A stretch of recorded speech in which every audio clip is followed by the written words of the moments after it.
All right, so here is the demo to start the historical vessel project. These are my inspiration photos, like this one. I'm really going for a round shape for my historical vessel. These are the tools that you're going to need. You have your clay, your wood and metal ribs, your wire tool, and then your needle tool. So for the first step, you're going to want to cut a piece of your clay out using your wire tool. So you put it around the back, wrap it around, and then you slightly pull, like so. It gets a nice, really clean edge for when you cut it.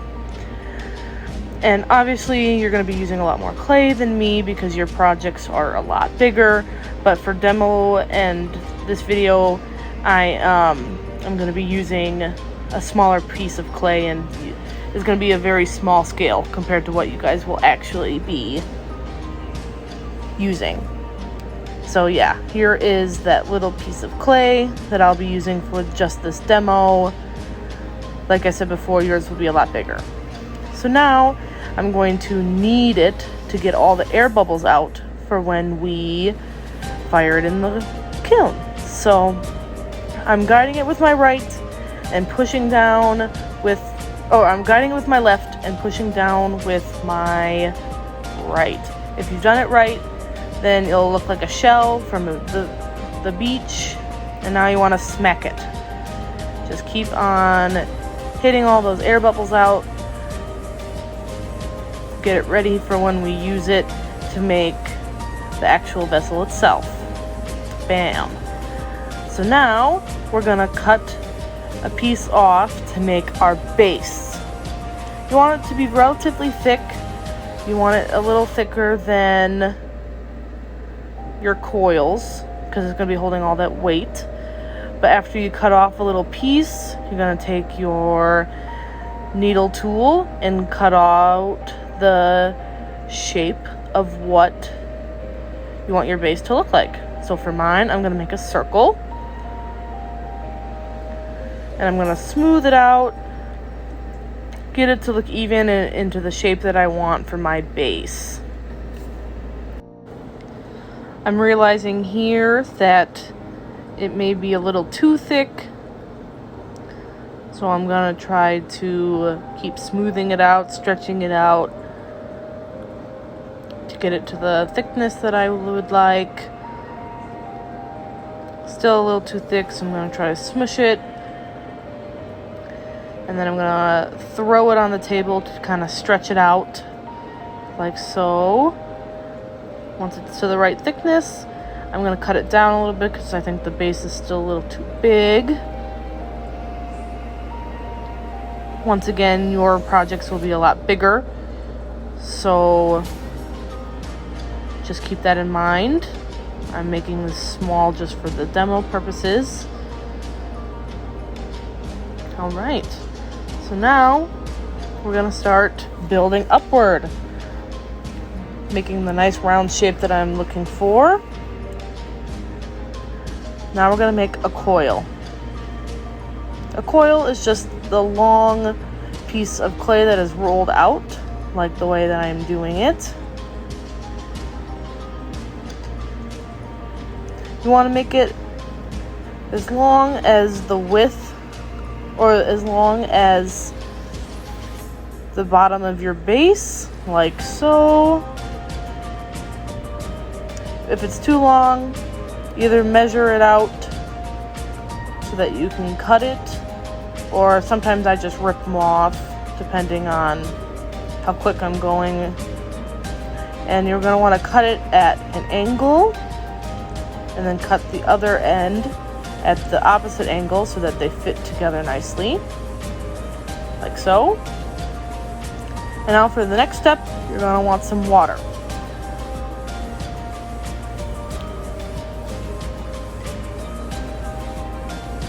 Here, we're going to do a technique called slipping and scoring. It's basically like glue to hold your clay together when you fire it in the kiln. As you can see here, I'm making these rough marks, basically etching and scraping into the clay, like so. You want it relatively pretty deep, but not too far that you're breaking through the other side of the clay. And now you're going to do the same thing on the bottom of your coil, like so. These will have the water seep into it, which then will act as a like Velcro. And then you're going to also want to do that to the edges as well, because you're going to apply them together, just like you're going to do that with the coil on your base. So you put them together after adding some water. I like to just make sure that they're smooth together so it doesn't break apart again, and then rescore. Then you're going to add some water, which is like your glue. And then when you put it together, like I said, it's like Velcro. So it'll kind of smush together, creating a seal almost to attach these two pieces of clay to make it stronger when we fire it in the kiln. So then now you basically just keep doing the same thing. You keep making your coils, and you just build up with your coils. Make sure that between each coil and each layer you score, so you make marks into the clay, and you add your water or slip so that you keep adding that glue to make it stronger. You can see here I'm just adding that other coil, making sure it's the right size.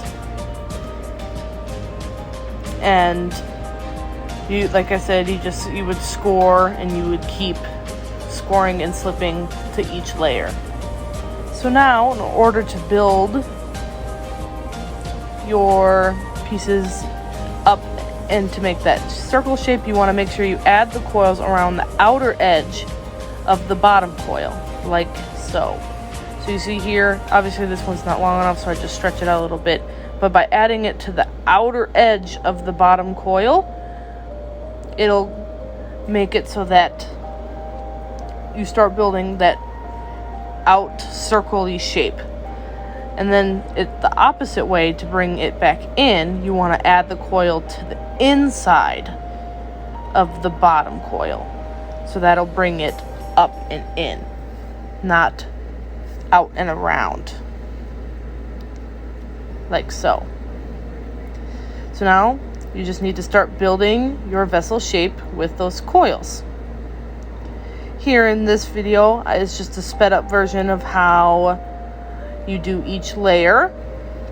As you can see here, I score and slip each layer to make sure that it's nice and strong, and I'm adding the quote unquote glue. And I need more clay, so just keep grabbing clay from over there, from your pile. And as you can see, I'm scoring and slipping the outer part of the bottom coil. By adding it to the outer bottom coil, it makes it go out and around. Now when you add it into the inner part of the bottom coil, as you can see, it starts to close up, creating a more inward shape. And every once in a while you're going to want to stop and just check to make sure that it is the shape that you're looking for. Once again, this is just a demo, so this isn't going to look as pretty as your guys's. This is just showing you how to slip and score and make those coils. So now I'm making the neck of my vessel, getting it to the nice height that I'm looking for. And now I'm bringing it back out again to open it up again. So once you're done building up your vessel with the coils, you're done with the first step. I just wanted to show you how to do the coils, slip, and scoring today. This is what it'll start to look like in the next step, where you start smoothing it out, and then we can start carving after you smooth it out and get it to the shape that you like. Here's an example of what my full size vessel started to look like after. This demo was the first step to the historical project. In the next few steps, we will learn how to smooth it out, and then I will show you how to carve into clay, when it's best to carve into clay, and then we can fire them and start the process of glazing soon. I am very excited to see the progress and what shapes you guys decide to do and what historical vessels inspire you. I cannot wait to see them.